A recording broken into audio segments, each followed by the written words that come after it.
Hi ladies, today I'm going to talk about something called the sunk cost fallacy. Fallacy means like a lie, basically. So this happens, for instance, when there's a book that you pick up to read because you think it's going to be good, and then you go through and you start reading it and you realize it's not very good. You give it some more time, you're maybe almost halfway through the book, and it hasn't gotten any better. Now, some of us would just say, this book isn't for me, but most people would say, okay, I've invested this much time into reading this book. I have to see it through now. I have to finish it, see what happens. And then after that, you run into things like, well, you don't really want to read the book, but it's the book that you have to read, so you just don't read very often anymore.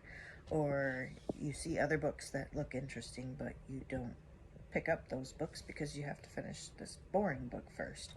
So the boring book just ends up sitting on your nightstand collecting dust while you stop reading completely and don't pick up another book at all because you have this one lame book on your to-read list. So this is called the sunk cost fallacy because we've sunk a lot of time or energy or emotion or money into something, and we want to make sure we get the most bang for our buck. Basically, we want to make sure we finish, we continue, we use up everything. We stick with it because we've made an investment. Some other examples from real life are like getting tickets to a show and then being sick the day of the show, and you really don't want to go, but you've invested this money, so you go anyway. Or eating all the food on your plate even though you're really full because, well, it's there and you better eat it. You don't want to throw it away or waste it. So it's pretty normal in everyday life to have some of this going on. But what I want to talk about is in relationships, how sunk cost fallacy can cause problems because you end up thinking, oh gee, I've already spent this much time with him. I know him so well. He knows me so well. I'd hate to give up on him. I've been working with getting him to act right. And if I give up now, then I wasted all that time and he's probably almost there, right? And then, finding someone new would be a huge pain, and getting to know them and getting them to act the way I want them to act, potentially. And maybe I wouldn't even find anybody else. Maybe I'd just be alone for God knows how long. And that would be terrible. Now, I had this going on in my own personal life a while back. I was in a super toxic relationship, and I had been with him for 4 years. But I stayed because I kept thinking, God, I don't want this to have all been such a waste. So what I ended up doing, of course, is wasting even more time with him, which doesn't make a lot of sense. So if you're having a hard time with this, if you're telling yourself, I've been with him so long, I'd hate to break up with him now, you can think to yourself, okay, yeah, those years or those months are gone. Nothing's going to bring it back, but you're just going to add more time if you continue to stay together. Instead of having spent 4 years with him, do you really want to stick around for another 4 years and be like, well, crap, now I've spent 8 years with this guy. I've spent so long with him, I guess I better just stick it out and keep trying. I mean, when does it end? And then you can also think you have so much time ahead of you that you deserve to be happy in. And you might not feel like you do deserve happiness, but you just gotta trust me right now. You do. You deserve to be happy. And you could end this relationship now, or, in the next, little while, and you could be happy like a month from now or a couple months from now. You could be with somebody new within a year that treats you well. You're also blocking any potential Mr. Right from meeting you, from being with you, because you're so fixated on this one person. You're ignoring everybody else. You're not putting yourself out there. You're not energetically letting more people, come your way. All because you're stuck on this one boring book that you don't even want to read anymore. And really, if you think about it, you haven't wasted this time. This time that you've spent with this toxic person has been a huge time of growth, of learning what boundaries you need to have in place, of knowing what you want and what you don't want, learning about how anxiety and fear and emotion feels in your body. All this stuff is super important. So this is not wasted time. These are valuable life lessons. So here are some methods to get out of this sunk cost fallacy, this sunk cost trap that we find ourselves in quite often.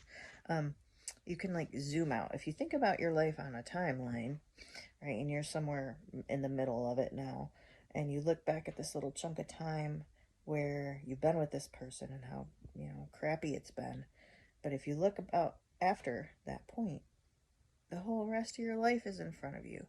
And you don't have to continue on this little miserable stretch of time. It's so small and insignificant if you look at the rest of your life. And you could be happy in the rest of your life. It might help to think that everything changes. Everything comes to an end, right? All good things must come to an end. Well, if all good things have to come to an end, the bad things even more so, right? So think about this. Think about your relationship with this person as being an object, this relationship that is going to end at some point anyway. Why not sooner than later? And then try to detach your happiness from that relationship, because if everything comes to an end, you really can't attach your happiness to something that is bound to end. Think about things a little bit differently. Think about, would you go back, if you went back in time and you met this person again, would you, knowing what you know now, would you make the decision to be with him or not? You could also think, if a friend was in the same exact situation as you and she came to you to talk to you about it, would you say, well, I don't know, Marie, you've been with him for 5 years. I think you should probably just stick it out now. Of course not. You'd be like, girl, get out of that relationship. It's trash. Everybody knows it's trash, right? You can also, reach out to a friend who knows you pretty well, knows what's going on in your relationship. Will have some good insight, and you don't have to follow it. You don't have to, do anything right now. You can just listen to what she says and kind of let it sink in before you make any moves. And the last point I have is to stop the negative self-talk that you probably are doing inside your head.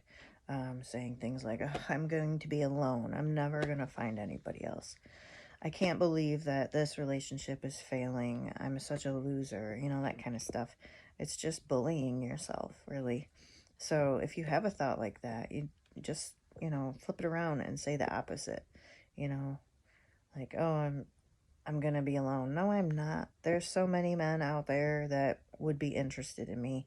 I'm sure I'll find somebody. I'm such a loser for having this failed relationship. It's not my fault. I wanted to work on things.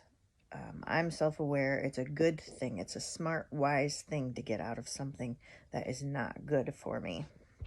Now, if you're finding yourself stuck thinking about this sunk cost fallacy and you're kind of refusing to move on, I can help you with that. I have strategy sessions that are available for an hour for $89. And what happens is I send you some prep homework to get back to me so that I'm more aware what's going on. And that way we can spend the whole hour just focusing on my analysis of what's happening, along with steps that you can take to actually make things better. And that doesn't necessarily mean that I'm going to say, you need to leave them, because I know that that's very difficult to hear and not always possible. I also offer a full month of breakup support if you know that you need to end this relationship, but you're struggling finding out a way to do so. This is ongoing, on-demand support that you have with me, one-on-one, for a full month. And I'll help you get through, whatever he starts throwing your way, whatever emotions are coming up for you. And the cost for that is $699, but payment plans are available for that. And you can just send me a message on that to see if, we're a good fit, if you're in a good place for this sort of support or not. But definitely don't do this alone. If you have a friend that will support you through this, that's great, because you don't want to backtrack and you don't want to change your mind and you don't want to find yourself stuck here in a year, 2 years, 5 years, 10 years from now going through the same thing. So it's important to have somebody in your corner who understands you and understands your needs here. There's a quote that says, you're the youngest today that you will ever be. So, it's time to get started. You're not going to be this young again. So start moving, start thinking about this sunk cost fallacy and how you can get yourself out of it. Thanks.